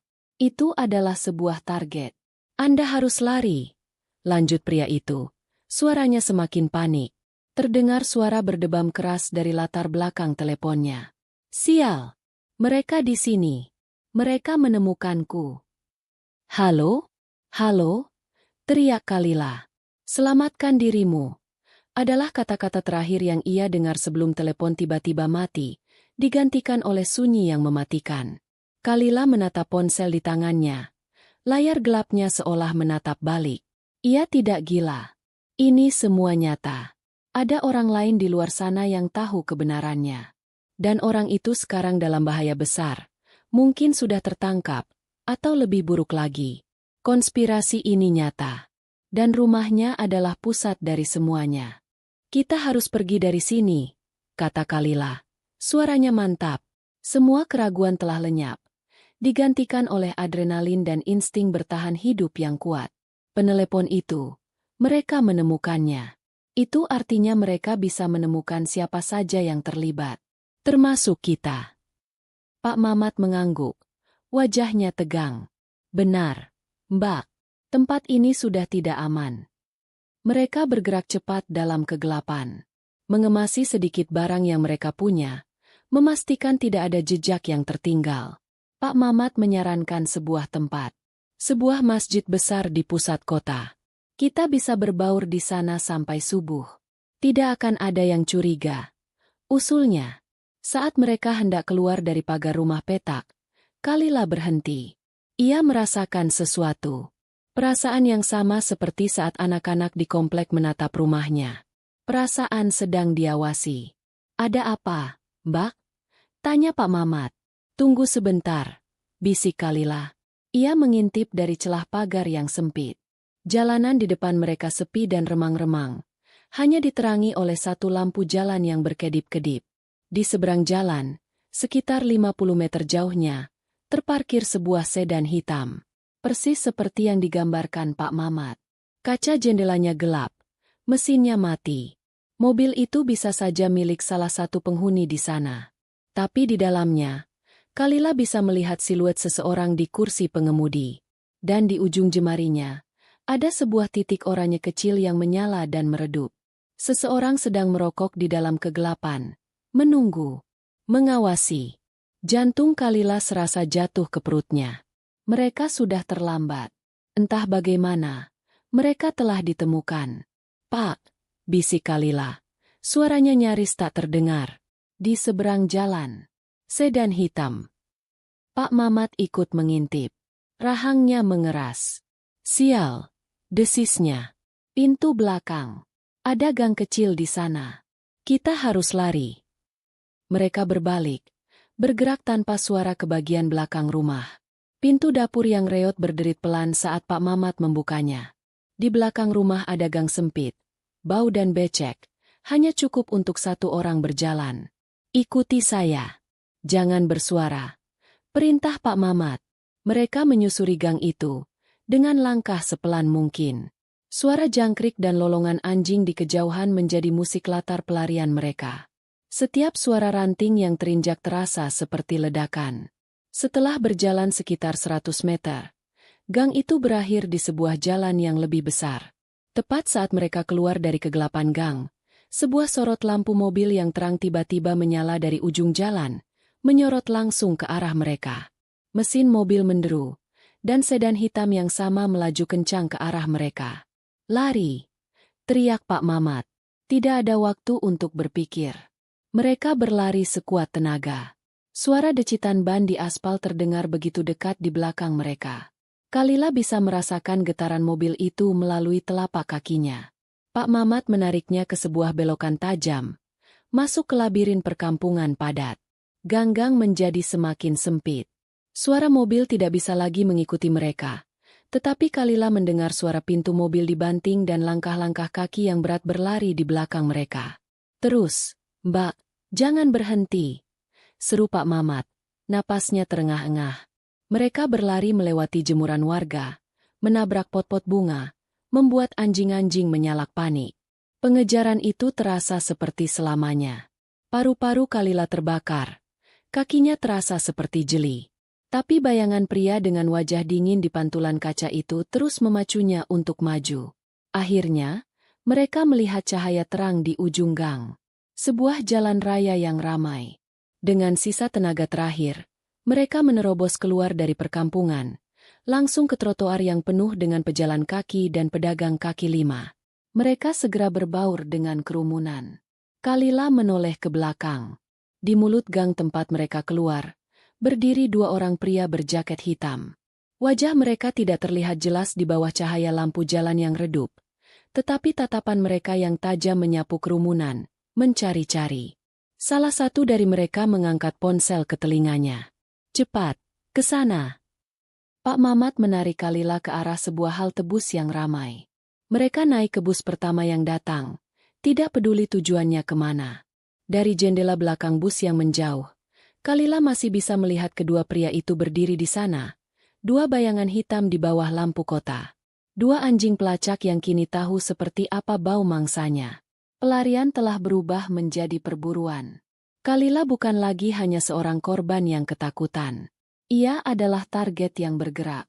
Dan para pemburu itu kini tepat di belakangnya. Bus kota itu melaju dengan deru mesin yang parau, menjadi kepompong logam yang melindungi mereka dari para pemburu di luar. Kalila duduk di dekat jendela. Pemandangan lampu kota yang kabur melesat melewatinya. Setiap kilatan cahaya terasa seperti kilatan kamera yang mengawasinya. Adrenalin dari pengejaran tadi perlahan surut, meninggalkan endapan ketakutan yang dingin dan gemetar yang tak kunjung reda di otot-ototnya. Di sebelahnya, Pak Mamat duduk tegak. Matanya yang waspada terus memindai penumpang lain dan jalanan di belakang mereka. Mereka tahu wajah kita sekarang, bisik Kalila. Suaranya parau. Bersembunyi tidak akan cukup lagi. Lalu kita harus bagaimana, Mbak? Tanya Pak Mamat. Kegentingan dalam suaranya menunjukkan bahwa ia pun menyadari hal yang sama. Mereka tidak bisa terus berlari. Pikiran Kalila tertuju pada satu hal. Panggilan telepon itu. Suara panik pria yang menyebut nama Heru Prasetyo. Dia adalah satu-satunya orang lain di dunia ini yang tahu kebenarannya. Dia adalah kunci. Tapi dia juga dalam bahaya. Mungkin sudah tertangkap. Penelepon itu, kata Kalila, lebih pada dirinya sendiri. Saya harus menemukannya. Bagaimana caranya? Nomornya saja tidak kita kenal. Dia adik Heru Prasetyo, gumam Kalila. Sebuah ide mulai terbentuk di tengah kekacauan pikirannya. Sebuah ide yang nekat. Pak, kita butuh internet yang aman. Dan kita butuh tempat untuk beberapa jam. Pak Mamat berpikir sejenak. Ada warnet 24 jam di dekat terminal. Ramai sekali. Kita bisa menyelinap di sana tanpa menarik perhatian. 1 jam kemudian, mereka duduk di bilik paling pojok sebuah warung internet yang ramai dan bising. Suara tembakan dari game online bercampur dengan musik dangdut dari pengeras suara. Di tempat yang penuh kekacauan ini, anonimitas terasa seperti sebuah kemewahan. Kalila kembali membuka berita lama tentang kematian Heru Prasetyo. Tidak ada nama anggota keluarga yang disebutkan. Rencana pertamanya gagal. Ia tidak putus asa.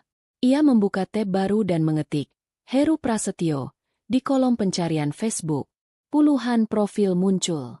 Ia mencari yang fotonya cocok dengan foto buram di berita. Ketemu.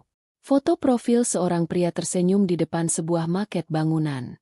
Halaman profil itu sudah lama tidak aktif. Unggahan terakhirnya lebih dari setahun yang lalu, beberapa hari sebelum ia meninggal. Kalila menggulir daftar temannya, mencari nama keluarga, Prasetyo. Tidak ada. Ia beralih ke foto-foto yang ditandai. Sebagian besar foto proyek. Tapi kemudian, ada satu album lama berjudul, Syukuran Lulus Kuliah. Di dalamnya, ada foto Heru yang lebih muda, diapit oleh kedua orang tuanya dan seorang pemuda kurus berkacamata yang tampak canggung. Tanda di foto itu bertuliskan, Heru Prasetyo, Ibunda, Ayahanda, dan Karsa Adinegoro. Itu pasti dia. Nama ibunya pasti berbeda. Dengan nama itu, pencarian menjadi lebih mudah. Profil Karsa Adinegoro ternyata lebih aktif. Fotonya cocok dengan pemuda di album tadi. Hanya saja sekarang ia tampak lebih tirus dan sorot matanya lebih tajam. Dia seorang programmer lepas dan aktivis keamanan siber. Dilihat dari unggahan-unggahannya. Kalila menggulir lebih jauh. Unggahan terakhir Karsa dibuat 3 hari yang lalu. Sebuah artikel tentang pentingnya enkripsi data. Halaman profilnya terkunci, tapi ada satu tautan publik di bionya. Alamat blog pribadinya yang sudah tidak terawat. Isinya tulisan-tulisan lama tentang teknologi dan filsafat. Unggahan terakhirnya, 2 tahun lalu, berjudul, Gema dalam Ruang Hampa. Kalila merasakan sebuah getaran. Ini dia jalannya. Ia membuat sebuah akun email anonim, lalu membuka kolom komentar di unggahan blog Karsa yang terakhir. Mengetik pesan langsung akan terlalu berisiko. Ia harus menggunakan kode, sesuatu yang hanya mereka berdua yang mengerti. Ia mengetik dengan hati-hati. Subjek, pertanyaan proyek lama. Saya menemukan blog ini secara kebetulan. Saya sedang meneliti tentang proyek kakakmu, terutama soal material bangunan. Saya dengar dia menitipkan sesuatu pada temannya sebelum pergi. Sesuatu yang sekarang ada di sebuah rumah baru. Saya harap gema ini sampai pada Anda. Saya butuh bantuan. Ia menekan tombol, kirim. Pesan itu lenyap ke dalam ruang hampa internet. Sebuah botol digital yang ia lemparkan ke lautan badai. Kalila hanya bisa berharap, di seberang sana, sang penerima pesan masih hidup dan bebas untuk membacanya. 24 jam berikutnya adalah siksaan. Menunggu balasan yang mungkin tidak akan pernah datang terasa lebih menegangkan daripada pengejaran itu sendiri. Kalila dan Pak Mamat berpindah tempat lagi. Kali ini ke sebuah masjid agung di pusat kota. Di antara para musafir dan peziarah, mereka menemukan tempat untuk beristirahat tanpa dicurigai. Setiap beberapa jam, Kalila akan pergi ke toilet atau sudut yang sepi untuk memeriksa emailnya melalui ponsel tua Pak Mamat yang koneksinya lambat. Kosong, kosong, kosong. Keputusasaan mulai menggerogotinya. Mungkin Karsa sudah tertangkap. Mungkin pesannya tidak pernah sampai. Tepat saat ia hampir menyerah, sebuah email baru masuk. Pengirimnya adalah serangkaian huruf dan angka acak. Jantung Kalila berhenti berdetak.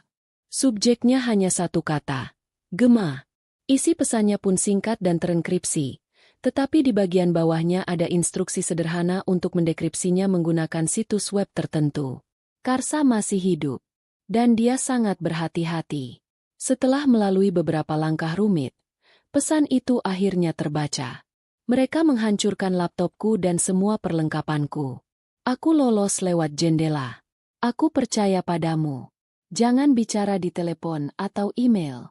Stasiun Gambir. Besok jam 2 siang. Peron 3. Di depan kios koran. Pakai topi merah.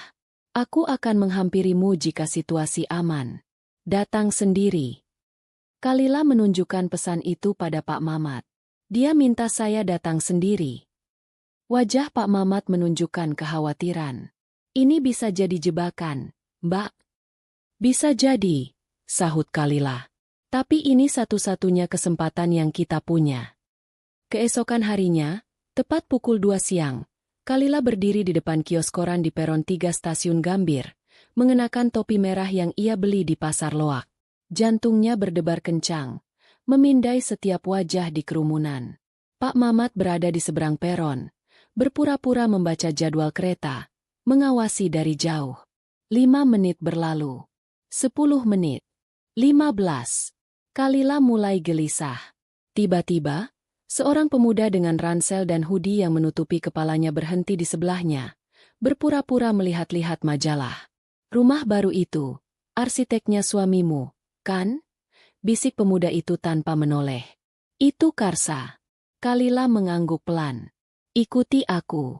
Jaga jarak 10 meter, katanya, lalu berjalan santai menuju salah satu kereta yang sedang berhenti. Mereka naik ke gerbong yang berbeda dan baru bertemu lagi di sebuah kafe kecil beberapa blok dari stasiun berikutnya. Karsa memilih meja paling pojok yang membelakangi dinding. Matanya terus bergerak liar, mengawasi setiap pengunjung. Dia tampak lelah, paranoid, tapi sorot matanya menyiratkan kecerdasan yang tajam. Mereka hampir menangkapku, kata Karsa tanpa basa-basi. Aku sudah menyelidiki kematian kakakku selama setahun ini. Aku tahu ini bukan kecelakaan. Apa yang sebenarnya terjadi? Tanya Kalila. Ini bukan perusahaan biasa. Ini sindikat. Jelas Karsa. Ia mengeluarkan sebuah tablet yang layarnya sudah retak. Aku menyebut mereka sindikat pengganti. Ini modus operandi mereka. Mereka mengincar para profesional, insinyur, akuntan, manajer, yang memegang akses kunci ke proyek-proyek besar atau data sensitif. Ia menunjukkan sebuah diagram yang ia buat. Mereka mempelajari target selama berbulan-bulan. Kebiasaannya, cara bicaranya, keluarganya. Lalu, mereka menculiknya. Menggantinya dengan agen mereka yang sudah dilatih dan dioperasi plastik agar mirip. Kalila merasa mual. Operasi plastik. Itu menjelaskan kemiripan fisik yang sempurna. Tujuannya? Tanya Kalila. Apa saja? Korupsi, pencucian uang, spionase industri. Dalam kasus proyek kakakku, ini soal korupsi. Mereka menggunakan material bangunan berkualitas rendah untuk proyek apartemen bersubsidi bernilai triliunan rupiah. Kakakku, sebagai kepala insinyur sipil, menemukan buktinya. Data spesifikasi asli, hasil uji lab palsu, aliran dana ilegal. Dia menyimpan salinan semua data itu. Dan Jody. Jody adalah sahabat terbaiknya, kata Karsa, matanya berkaca-kaca. Dia satu-satunya orang yang kakakku percayai. Tepat sebelum dia, kecelakaan, Heru memberitahu Jody bahwa dia akan membongkar semuanya. Heru dibunuh. Dan Jody, mereka pasti tahu Jody juga memegang salinan data itu. Mereka tidak membunuhnya. Mereka lebih butuh dia untuk menemukan di mana data itu disembunyikan. Makanya, mereka menukarnya. Kini semuanya jelas. Impostor di rumahnya sedang dalam sebuah misi, menemukan bukti kejahatan yang ditinggalkan oleh Heru dan Jody. Dan ia menggunakan wajah suami Kalila sebagai topengnya. Penjelasan Karsa menggantung di udara kafe yang remang, berat dan mengerikan.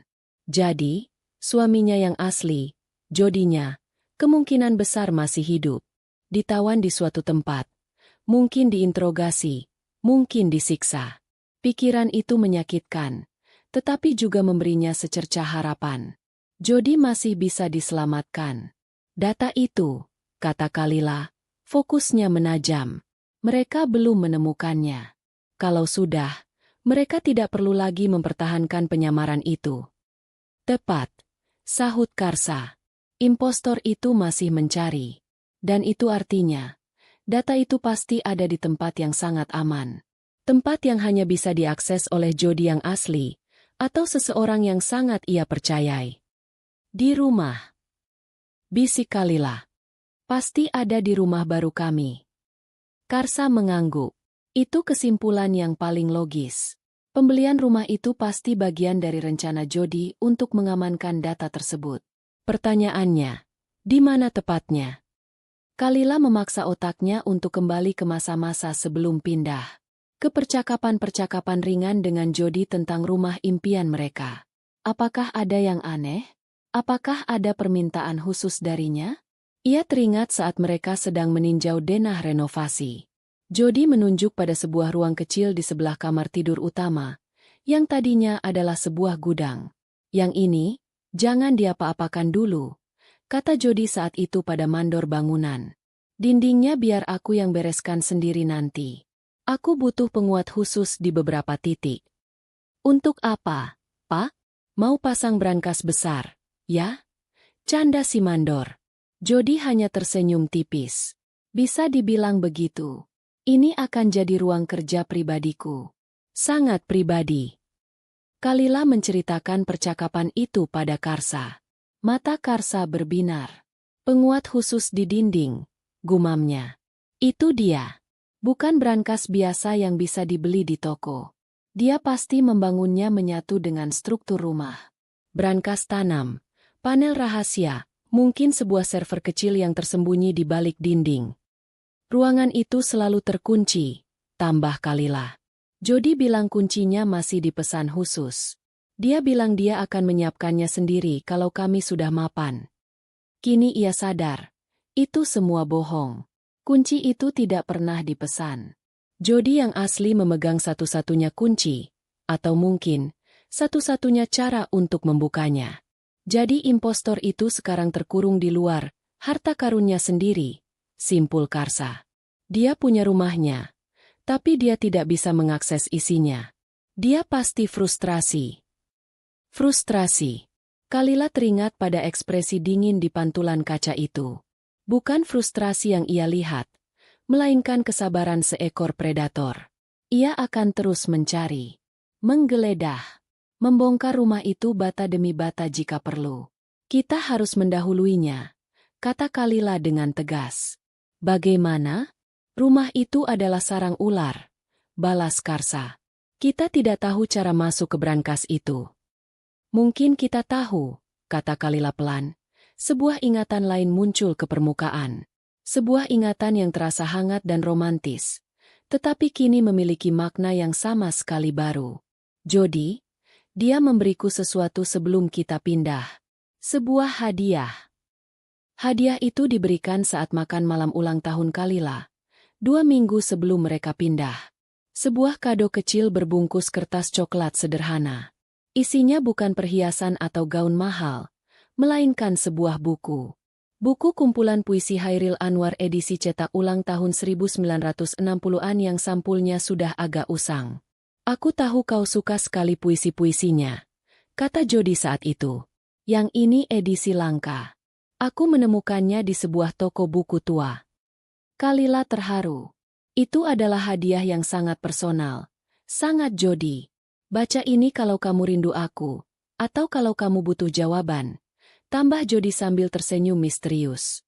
Kalila tertawa, menganggapnya sebagai kalimat puitis biasa. Kalau kamu butuh jawaban. Kalimat itu sekarang terdengar seperti sebuah lonceng peringatan di benaknya. Sebuah buku?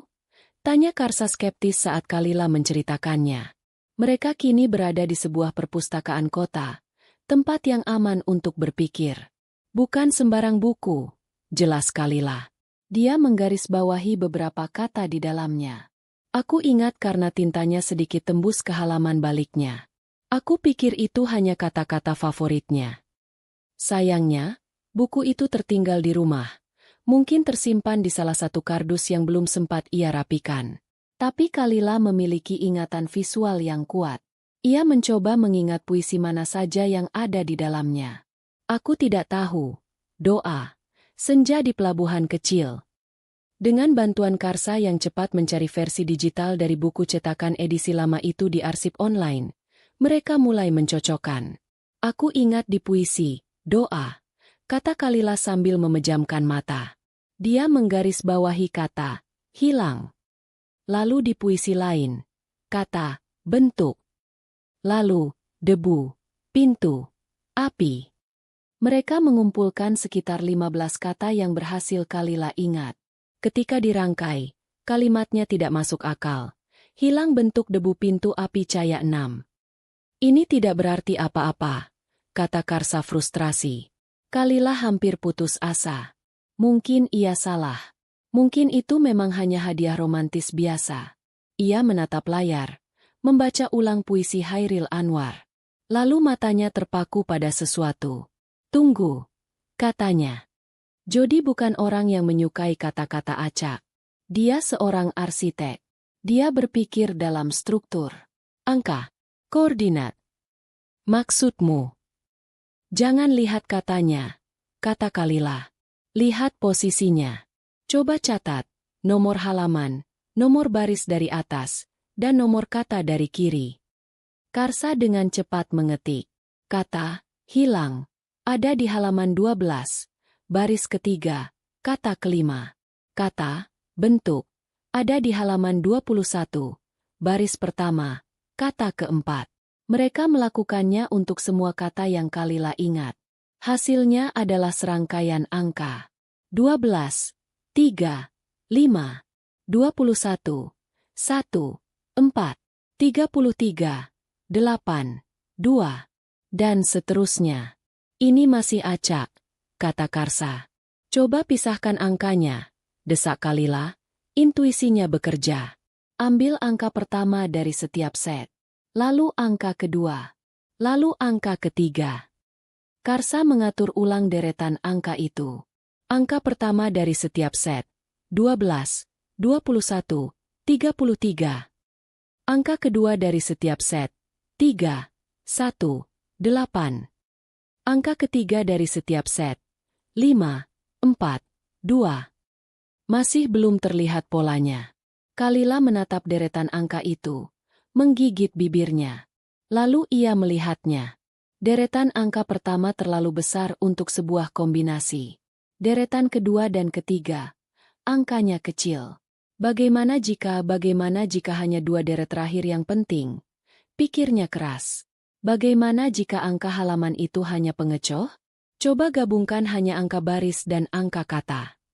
Karsa menghapus kolom pertama. Kini yang tersisa adalah pasangan angka 35, 14, 82, dan seterusnya. Deretan angka yang lebih pendek dan lebih masuk akal sebagai sebuah kode. 35, 14, 82. Karsa membacanya pelan. Ini bisa jadi kombinasi brankas. Atau password. Air mata haru mengalir di pipi Kalila. Ini dia. Pesan dari suaminya. Dari balik dinding penjara entah di mana, Jody yang asli telah memberinya sebuah senjata. Sebuah kunci. Sebuah harapan. Itu bukan sekadar deretan angka. Itu adalah suara Jody yang berkata, "Aku di sini. Berjuanglah." Mereka memiliki kuncinya. Kini, mereka butuh rencana untuk masuk ke dalam gemboknya. Malam itu, ketiganya, Kalila, Karsa, dan Pak Mamat, berkumpul di sudut remang sebuah warung kopi tua yang hendak tutup. Di atas meja di antara mereka terbentang sebuah kertas. Bukan denah arsitektur yang presisi, melainkan sketsa denah rumah nomor 7 yang digambar Kalila dari ingatannya. Ini adalah sarang ular, kata Pak Mamat, menunjuk ke sketsa itu. Dan kita akan masuk ke dalamnya. Suasana terasa tegang, tetapi ada energi baru di antara mereka. Bukan lagi energi ketakutan, melainkan energi perlawanan. Mereka bukan lagi 3 orang asing yang melarikan diri, melainkan satu unit dengan misi yang sama. Kita tidak bisa asal masuk, kata Karsa. Otaknya bekerja cepat. Kita butuh waktu, celah, dan pengalih perhatian. Maka, dimulailah sesi perencanaan paling penting dalam hidup mereka. Setiap orang menyumbangkan keahliannya. Aku yang mengawasi target, kata Pak Mamat dengan tegas. Aku tahu kapan dia pergi, kapan dia pulang, berapa lama biasanya dia di luar. Aku akan menjadi mata kalian di jalan. Aku akan menangani teknis, sambung Karsa. Dari cerita Kalila, rumah itu tidak punya alarm canggih. Tapi kita harus mengasumsikan impostor itu memasang sesuatu. Mungkin kamera tersembunyi. Aku bisa membuat alat pengacak sinyal Wi-Fi dan GSM sederhana. Jangkauannya tidak jauh, tapi cukup untuk membutakan perangkat apapun di dalam rumah selama beberapa menit. Aku juga yang akan jadi sopir untuk kabur. Semua mata kemudian tertuju pada Kalila. Aku yang akan masuk, katanya. Suaranya tidak goyah. Hanya aku yang tahu letak pasti ruangan itu. Hanya aku yang tahu tata letak setiap perabot untuk bergerak dalam gelap. Ini rumahku. Aku yang akan mengambil kembali apa yang menjadi milik kami. Rencananya mulai terbentuk. Pak Mamat akan memantau impostor itu selama 2 hari ke depan, mencari pola rutinnya. Mereka menemukan sebuah celah. Setiap hari Jumat sore, sekitar jam 3, ia selalu pergi ke sebuah game eksklusif di pusat kota dan baru kembali setelah 1,5 jam. Itu jendela waktu mereka. 90 menit. Pada hari H, Pak Mamat akan memberi sinyal begitu si impostor meninggalkan komplek. Karsa akan memarkir mobil di jalan buntu di belakang komplek, lalu mendekat untuk mengaktifkan pengacak sinyal. Kalila punya waktu 15 menit untuk masuk lewat jendela belakang yang kuncinya sedikit longgar, sesuatu yang hanya ia yang tahu, menuju ruang kerja, membuka brankas dengan kode dari puisi, mengambil apapun isinya, dan keluar. Terlalu banyak, bagaimana jika? Kata Pak Mamat cemas. Bagaimana jika dia pulang lebih awal? Bagaimana jika kodenya salah? Maka kita improvisasi, sahut Kalila. Pilihan lainnya adalah tidak melakukan apa-apa dan menunggu mereka menemukan kita satu persatu. Aku tidak akan membiarkan itu terjadi. Karsa menatap Kalila dengan sorot mata penuh hormat. Wanita yang ia temui di stasiun beberapa hari lalu, yang tampak rapuh dan ketakutan, kini telah berubah. Ketakutan itu masih ada, tetapi tertutupi oleh lapisan baja dari sebuah tekad yang membara. Rencana itu berbahaya, bodoh, dan memiliki 1000 kemungkinan untuk gagal. Tapi itu adalah satu-satunya rencana yang mereka miliki. Malam itu, saat mereka membubarkan diri untuk beristirahat, Kalila menatap sketsa rumahnya untuk terakhir kali. Itu bukan lagi gambar sebuah surga yang hilang. Itu adalah peta medan perang. Dan ia bukan lagi seorang korban yang melarikan diri. Ia adalah seorang prajurit yang akan pulang untuk merebut kembali bentengnya. Jumat sore, pukul 3:05. Udara terasa berat dan panas, syarat dengan ketegangan yang hanya bisa dirasakan oleh 3 orang di komplek perumahan Gria Asri. Dari pos ojeknya yang setia, Pak Mamat duduk membungkuk di atas koran. Matanya tidak pernah lepas dari gerbang rumah nomor 7. Karsa menunggu di dalam mobil tua di sebuah jalan buntu di belakang komplek. Jemarinya mengetuk-ngetuk setir dengan gugup. Sebuah laptop menyala di kursi penumpang. Dan Kalila, ia menunggu di balik rimbunan bugenvil di ujung gang. Jantungnya berdebar begitu kencang hingga ia takut getarannya bisa terlihat. Tepat pukul 3:10, seperti yang telah diprediksi, gerbang rumah itu terbuka. Sedan mewah berwarna perak keluar dengan perlahan. Di balik kemudi duduk pria berwajah jodi, mengenakan kaos olahraga mahal dan kacamata hitam. Ia tampak santai. Sama sekali tidak menyadari jaring laba-laba tak terlihat yang sedang ditenun di sekelilingnya. Ponsel tua di saku Kalila bergetar. Sebuah pesan singkat dari Pak Mamat. Target sudah bergerak. Inilah saatnya. Waktu 90 menit mereka telah dimulai. Semoga berhasil, Kalila. Bisik Karsa melalui earpiece kecil yang tersembunyi di telinga Kalila. Aku aktifkan jammer dalam 3, 2, 1 sekarang. Kalila melirik ponselnya. Bar sinyal langsung lenyap. Ia kini terputus dari dunia luar. Sendirian. Ia bergerak cepat dan senyap, menyusuri bagian belakang deretan rumah hingga tiba di pagar belakang rumahnya sendiri. Dulu ia menanam melati di sudut ini. Kini, ia memanjat pagar di sebelahnya, mendarat tanpa suara di taman belakangnya yang sedikit tak terurus. Semuanya terasa akrab sekaligus asing. Rumput yang ia sirami, kursi rotan tempat ia biasa minum teh di pagi hari.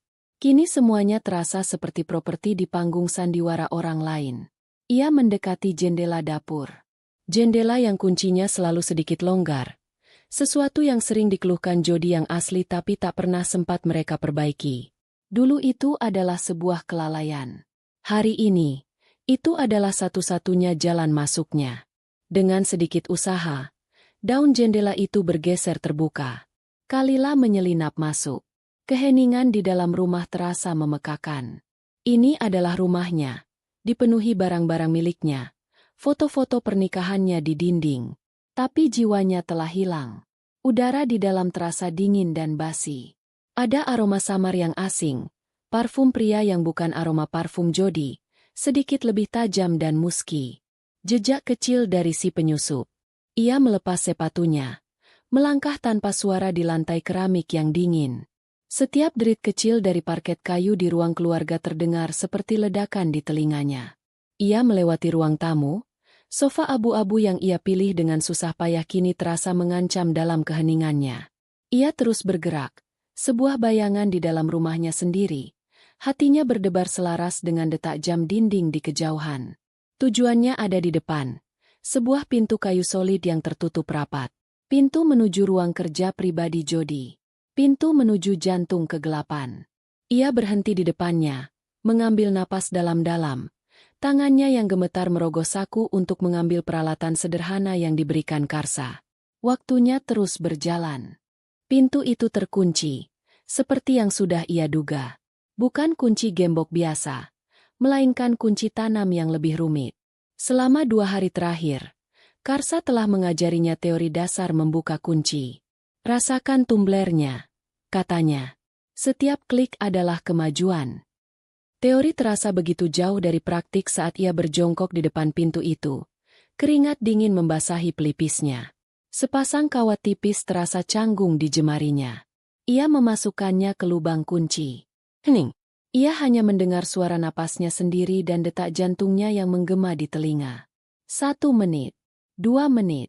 Waktu terasa merayap sekaligus berlari. Ia mencoba mengingat instruksi Karsa. Merasakan getaran logam di ujung jemarinya. Klik. 1 tumbler berhasil. Lalu 1 lagi. Klik. Setelah perjuangan yang terasa seperti selamanya, terdengar bunyi, klik, terakhir yang lebih keras. Pintu itu terbuka sedikit. Kalila mendorongnya pelan. Ruangan di baliknya gelap dan berdebu. Benar-benar kosong, seperti kata si mandor. Tidak ada meja, tidak ada kursi. Hanya sebuah ruangan kosong. Tapi Kalila tahu apa yang harus dicari. Matanya menyapu dinding di seberang pintu. Dinding yang katanya butuh penguat khusus.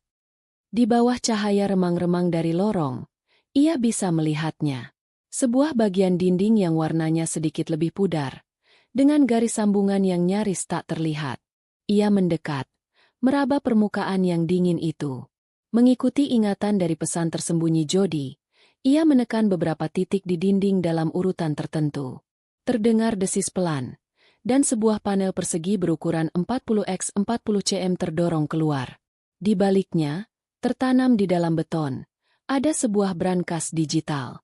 Dengan jari-jari gemetar, Kalila memasukkan deretan angka dari puisi Hairil Anwar, 351482. Layar kecil di brankas itu menyala hijau. Terdengar bunyi bip dan suara mekanisme kunci yang terbuka. Ia menarik pintu brankas yang berat itu. Di dalamnya, hanya ada satu benda. Sebuah hard drive eksternal berwarna hitam, terbungkus plastik kedap udara. Inilah dia. Bom waktu yang dicari oleh sindikat itu. Kunci dari semua penderitaan ini. Ia meraih benda itu. Jantungnya berdebar lega. Ia berhasil. Ia harus segera keluar. Saat ia berbalik dan hendak menutup kembali panel rahasia itu, sebuah suara dari luar rumah menghantamnya seperti godam. Suara mesin mobil yang dimatikan. Diikuti oleh bunyi bip dari alarm mobil yang dikunci. Suara itu adalah suara mobil suaminya. Dia pulang. Jauh lebih awal dari perkiraan. Kepanikan murni melumpuhkan Kalila selama sepersekian detik. Karsa dan Pak Mama tidak bisa menghubunginya. Ia sendirian. Terjebak. Ia bergerak cepat. Didorong oleh adrenalin. Menutup pintu brankas. Mendorong panel kembali ke tempatnya. Ia tidak sempat mengunci kembali pintu ruangan. Ia harus bersembunyi. Sekarang juga. Ia berlari keluar dari ruang kerja itu. Melesat ke kamar tidur utama mereka. Di mana? Di bawah tempat tidur? Terlalu jelas. Di balik gorden? Sama saja. Lemari pakaian. Lemari kayu jati besar di sudut ruangan. Ia membuka pintunya, menyelipkan diri di antara gaun-gaunnya dan setelan kerja Jody, lalu menarik pintunya hingga nyaris tertutup, menyisakan celah sekecil mungkin untuk mengintip. Ia memeluk hard drive itu erat-erat di dadanya. Terdengar suara kunci dimasukkan ke pintu depan. Pintu terbuka, lalu tertutup. Diikuti oleh suara langkah kaki yang berat dan penuh percaya diri. Langkah kaki pria itu. Si impostor. Kalila menahan napas. Ia mendengar pria itu melempar kunci ke meja, lalu membuka kulkas. Hening sejenak. Lalu, ia mendengar suara langkah kaki itu lagi. Mendekat. Semakin dekat.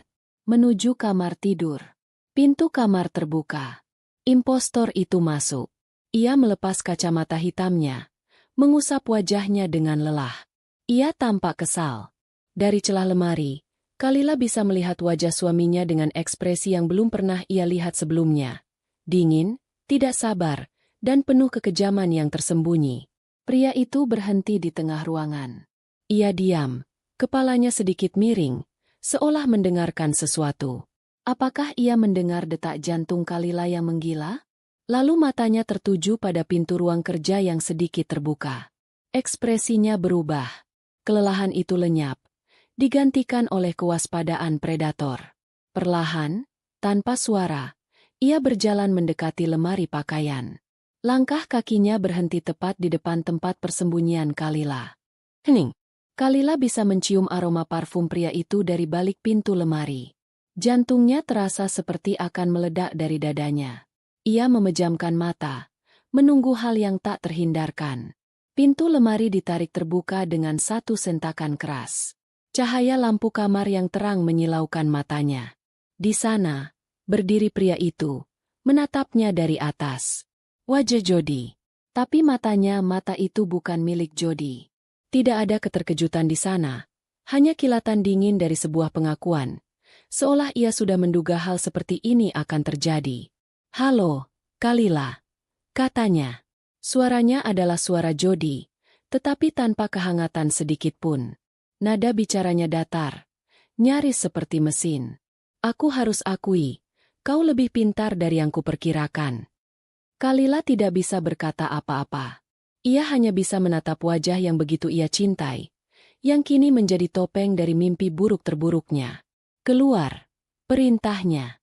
Dengan kaki gemetar, Kalila melangkah keluar dari lemari. Pria itu mundur selangkah, memberinya ruang. Matanya tidak pernah lepas dari hard drive yang Kalila dekap. "Jadi, kau menemukannya," ujarnya, lebih seperti sebuah pernyataan daripada pertanyaan. "Jody memang sentimental. Selalu melibatkanmu dalam segala hal. Itu kelemahannya." "Di mana dia?" bisik Kalila. Akhirnya menemukan suaranya. "Di mana suamiku yang asli?" Impostor itu tersenyum tipis. Senyum yang sama sekali tidak mencapai matanya. "Oh, dia aman. Untuk saat ini. Sedang berlibur di tempat yang sangat privat." Dia sangat keras kepala. "Tidak mau memberitahu kami di mana benda itu." "Ternyata, dia memberitahumu." Ia berjalan santai ke tempat tidur dan duduk di tepinya, seolah mereka sedang mengobrol biasa. Sikapnya yang tenang jauh lebih menakutkan daripada amukan amarah. "Dengar, Kalila," katanya. Nadanya berubah menjadi persuasif. "Semua ini tidak harus berakhir buruk. Kau sudah membuktikan kemampuanmu. Sindikat kami selalu mencari orang-orang berbakat, cerdas, berani, mampu beradaptasi. Sepertimu." "Apa yang kau bicarakan?" "Sebuah tawaran," jawabnya. Serahkan benda itu padaku. Sebagai gantinya, aku akan memastikan kau dan Jody MU yang asli mendapat paket relokasi. Identitas baru, sejumlah uang, kehidupan baru di negara lain. Jauh dari semua ini, anggap saja pesangon. Kau hanya perlu melupakan semua yang pernah terjadi. Ia menatap Kalila lekat-lekat. Pikirkanlah, melawan kami adalah bunuh diri. Kami ada di mana-mana. Polisi, pemerintahan, kau tidak akan pernah menang. Ini satu-satunya jalan keluarmu. Satu-satunya jalan keluar untuk suamimu. Tawarannya menggoda, seperti bisikan iblis. Sebuah jalan keluar yang mudah. Tapi Kalila menatap mata dingin pria itu dan melihat kebohongannya. Mereka tidak akan pernah melepaskan saksi hidup. Dan bahkan jika mereka melakukannya, hidup dalam pelarian sambil mengetahui kejahatan sebesar ini dibiarkan terjadi, itu bukanlah hidup. Ia teringat pada Heru Prasetyo yang tewas di lubang fondasi. Ia teringat pada Karsa yang kehilangan kakaknya. Ia teringat pada Jody yang asli, entah di mana, yang pasti lebih memilih mati daripada menyerah. Kalila menegakkan punggungnya, memeluk hard drive itu lebih erat. Aku rasa tidak, katanya. Suaranya mantap. Senyum di wajah si impostor lenyap. Matanya menyipit. Pilihan yang bodoh. Saat si impostor bangkit dari tempat tidur, Kalila sudah bergerak. Ia tidak berlari ke arah pintu kamar, jalan yang paling jelas. Sebaliknya, ia berlari ke arah meja rias di sudut. Dengan satu gerakan cepat, ia menyapu semua botol parfum dan lotion ke lantai. Suara kaca pecah berderak memecah keheningan. Pria itu terkesiap sesaat, cukup untuk memberi Kalila waktu sepersekian detik. Ia meraih lampu meja yang berat dan melemparkannya ke arah jendela, menciptakan suara gaduh yang lebih keras. Ia tidak bertujuan untuk memecahkan jendela, hanya untuk membuat keributan. Ia harus memberitahu dunia luar bahwa ada sesuatu yang salah. Kau pikir itu bisa menolongmu? Desis si impostor sambil menerjang ke arahnya. Kalila mengelak, membiarkannya menabrak meja rias. Pengalamannya menata setiap perabot di rumah ini adalah senjatanya. Ia tahu persis di mana harus melangkah, celah mana yang harus diambil. Ia berlari keluar dari kamar tidur, menuju ruang tamu. Pria itu lebih cepat dan lebih kuat. Ia berhasil menyambar ujung baju Kalila di ambang pintu. Kalila tersentak ke belakang, terjatuh. Hard drive itu terlepas dari genggamannya, meluncur di lantai parket, dan berhenti di dekat perapian. Mereka berdua melihatnya di saat yang bersamaan. Mereka berdua menerjang ke arah benda itu. Kalila kalah cepat. Pria itu berhasil menendangnya menjauh. Tapi saat ia membungkuk untuk mengambilnya, Kalila melakukan satu-satunya hal yang bisa ia pikirkan. Ia meraih karpet tebal di bawah kaki pria itu dan menariknya sekuat tenaga. Itu adalah trik murahan, tapi berhasil. Pria itu kehilangan keseimbangan, terhuyung ke depan. Itu memberi Kalila waktu untuk bangkit dan berlari lagi. Kali ini ke tujuannya yang sebenarnya, dinding di dekat pintu depan. Tangannya menghantam sebuah kotak plastik merah kecil di dinding. Sebuah sirene yang memekakan telinga langsung meraung di seluruh rumah. Alarm kebakaran. Rencana darurat mereka. Sinyal bagi Karsa dan Pak Mamat untuk segera menelepon polisi. Wajah si impostor berubah dari amarah menjadi kepanikan murni. Ia tahu waktunya habis. Ia meninggalkan hard drive itu. Kini tujuannya hanya satu, membungkam Kalila dan melarikan diri. Ia menerjang Kalila seperti banteng terluka. Kalila berteriak saat tubuhnya terlempar ke dinding. Pria itu mencekiknya. Satu tangan menekan lehernya. Tangan yang lain mencoba membekap mulutnya. Bintik-bintik hitam mulai menari di depan mata Kalila. Ia meronta, mencakar, menendang. Tangannya yang bebas meraba-raba panik, mencari apa saja. Jemarinya menyentuh sesuatu yang dingin dan keras di meja konsol di sebelahnya. Kunci mobil. Kunci mobilnya sendiri, dengan gantungan menara Eiffel dari logam yang berat. Dengan sisa tenaga terakhirnya, ia menggenggam gantungan kunci itu dan menghantamkannya sekuat tenaga ke pelipis pria itu. Terdengar suara erangan kesakitan. Cengkeraman di lehernya mengendur. Kalila terbatuk-batuk, menghirup udara dengan rakus. Pria itu terhuyung mundur. Satu tangan memegangi kepalanya yang berdarah. Tepat pada saat itu, pintu depan didobrak hingga hancur. Dua orang polisi berseragam dengan senjata teracung menyerbu masuk, diikuti oleh Karsa dan Pak Mamat di belakang mereka. "Polisi, jangan bergerak!" Impostor itu membeku, tangannya terangkat. Matanya yang penuh kebencian tertuju pada Kalila. Permainan telah berakhir. Beberapa bulan kemudian, aroma cat baru telah digantikan oleh aroma masakan rumahan di sebuah apartemen sederhana di lantai 12. Dari balkon kecilnya, pemandangan kota terbentang, bukan lagi deretan atap komplek yang sunyi. Rumah nomor 7 telah dijual. Kalila tidak pernah kembali ke sana setelah malam yang mengerikan itu. Barang-barangnya dikemasi oleh perusahaan jasa pindahan. Baginya, rumah itu kini hanyalah sebuah makam bagi impiannya yang naif. Hard drive itu, seperti yang diduga, adalah sebuah kotak Pandora. Dengan bantuan Karsa, unit kejahatan siber kepolisian berhasil membongkar enkripsinya. Isinya adalah bukti kejahatan korporat dan pemerintah yang begitu masif, hingga mengguncang berita nasional selama berminggu-minggu. Sindikat itu, setidaknya cabang lokalnya, telah lumpuh. Informasi dari si impostor yang tertangkap membawa tim khusus ke sebuah gudang terpencil di luar kota. Di sanalah mereka menemukan Jody. Kurus, pucat, dan trauma, tetapi hidup. Proses pemulihan mereka berjalan lambat. Ada malam-malam di mana Jody terbangun sambil berteriak. Ada hari-hari di mana Kalila akan gemetar saat mendengar suara mobil yang mirip dengan sedan perak itu. Luka mereka tidak terlihat, tetapi sangat dalam. Hubungan mereka pun berubah. Fondasi kepercayaan yang dulu kokoh harus dibangun kembali di atas puing-puing pengkhianatan dan teror. Tapi di bawah semua itu, cinta mereka bertahan, lebih kuat karena telah diuji oleh api neraka. Sore itu, bel pintu apartemen berbunyi. Kalila membukanya dan tersenyum. Pak Mamat berdiri di sana, membawa sekantong martabak manis kesukaan mereka. "Assalamualaikum," sapanya. Senyumnya yang tulus menghangatkan hati Kalila. "Waalaikumsalam, Pak. Masuk, ayo," sahut Jody dari ruang tengah. Pak Mamat bukan lagi sekadar tukang ojek. Ia adalah paman, sahabat, malaikat pelindung. Setelah semuanya berakhir, Kalila dan Jody memberinya sebagian dari hasil penjualan rumah sebagai tanda terima kasih. Cukup untuk pensiun dan membuka warung kelontong kecil impian istrinya. Tapi ia menolak untuk berhenti mengunjungi mereka. Mereka bertiga duduk di balkon, menikmati martabak sambil menatap matahari yang mulai terbenam, mewarnai langit dengan semburat oranye dan ungu. "Langitnya bagus hari ini," kata Jody pelan. Tangannya menggenggam tangan Kalila.